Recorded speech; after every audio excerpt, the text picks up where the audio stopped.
Өнімділік 2020 бағдарламасы аясында жасалатын қолдау шараларының бірі ұзақ мерзімді лизингті қаржыландыру. Ондағы мақсат кәсіпорындарды жаңғырту. Бұл бағытта атқарылып жатқан жұмыстар жайында салиқалы пікір айдарында әңгіме болады. Біздің сауалдарымызға Қазақстанның Даму банкі акционерлік қоғамының басқарушы директоры, басқарма мүшесі Жанат Мырзабеков. Жанат Ғайноллаұлы, кеш жарық.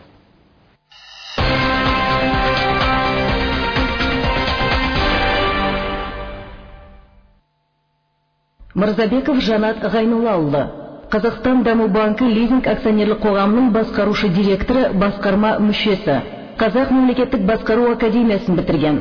Әр жылдары Қазына ұлттық әл-ауқат қоры жанындағы маркетинг және сараптамалық зерттеулер орталығы акционерлік қоғамның стратегиялық сараптау департаментінің директоры.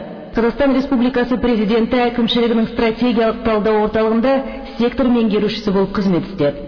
2011 жылдың тамыз айынан Қазақстан Даму банкі лизинг акционерлік қоғамның басқарушы директоры, басқарма мүшесі. Жанат Ғайноллаұлы, Қазақстанның Даму банкі лизингтің өнімділік 2020 бағдарламасындағы орны қандай, міндетіне осыны түсіндіріп кетсеңіз. Жаңа индустрияландыру саясатын орындап асырылу кезінде байқағанымыз Қазақстанда көп өнеркәсіп кешендері модернизацияға дайын емес. Себебі біріншіден жабдықтары, технологиялары тозған, екіншіден өзінің алдын ала жиналған қарыздарын ауыршылығымен. Сондықтан жаңа инструменттер іздеген кезде лизинг неге бірінші орынға қойғанымыз, біріншіден дүниежүзілік тәжірибе бойынша модернизация саясатында сұраныста болатын инструмент лизинг механизмі. Екіншіден лизинг механизмін кәдімгі қаржыға. Сонсыз қаржымен салыстырғанда оның ұйымдастыру жағынан оңайлығы және де оның кепілдігі оңайлығы. Үдемелі индустриялық инновациялық даму мемлекеттік бағдарламасының инвестициялық жобаларын іске асыратын қаржылық негізгі құралдар қандай? Негізгі қаржылық құралдарын есептегенде 100-ден астам қаржы инструменттері бар. Қаржы және қаржы инструменттері олар бірнеше блокқа бөлінген. Біріншісі жол картасы, екіншісінің экспортер 2020, инвестор 2020 бағдарламалары. Сол осы блоктардан тұрады. Өнімділік 2020 бағдарламасының кәсіпорындарға қолдау көрсетуді қарастыратыны белгілі. Ал осы сіздердің тараптарыңыздан кәсіпкерлерге қандай жеңілдіктер жасалады? Жеңілдіктер біріншіден ұзақ мерзімділігі, яғни 10 жылға дейін беріледі.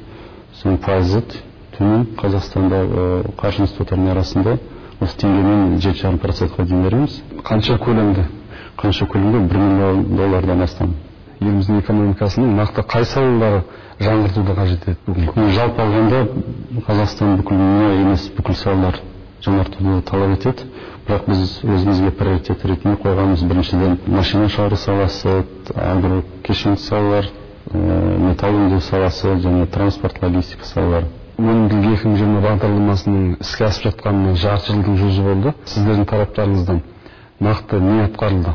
Көп уақыт бізде ұйымдастыру мәселелері алды.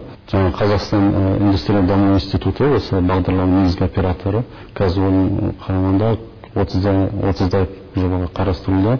Сол 30 жобаның екеуі біздің экспертизадан өтіп, қазір қаржыландыруға дайындалып жатыр. Соның біреуін атап өтсек, осы Қазақстанда құрылыс материалдарын шығару жобасы. Екіншісі солтүстік Қазақстанда мұнай саласы үшін машина және самандар шығаратын жоба.